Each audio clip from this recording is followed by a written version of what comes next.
What do you make of this budget and the tax cuts that have been announced? Well, we already heard all the tax cuts, mate. Of the tax cuts, there is none really.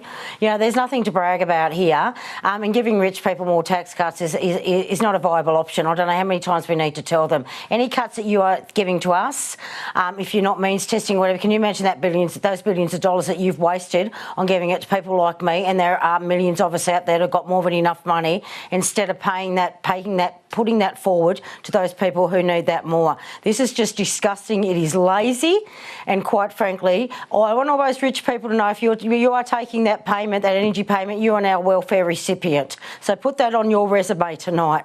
Small business. When I come in here and these people said here, Labor is not a friend of small business, I never imagined they're not a friend of small business, they are the enemy.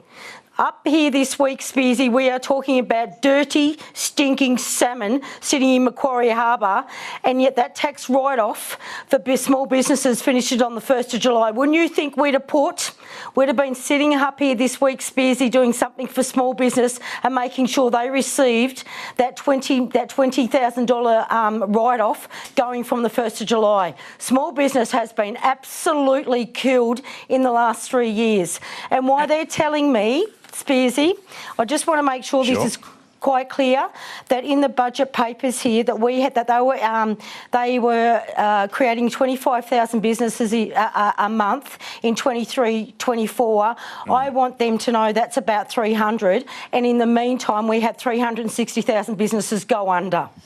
Small business. So that's where we're at. So it's really shocking. I want to just pick up on one thing, and I was going to ask you about this, and you brought it up there, the salmon. This is an issue that the government's going to try to legislate here in Parliament this week before the election to protect the salmon industry in Tasmania from challenge under the EPBC Act. You've referred to them as those stinking fish. Just give us an insight into the politics there in Tasmania on this. Do you think the government is backing the wrong side in its support for the salmon industry?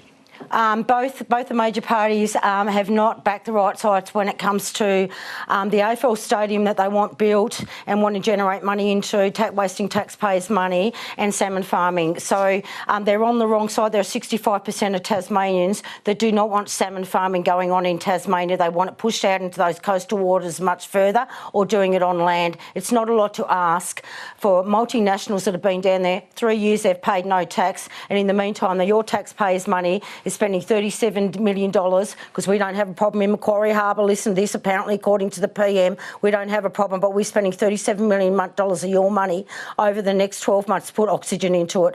And we're not making those multinationals pay for their crimes and the dirt and filth they've left in that harbour. That's where we're at today in Tasmania.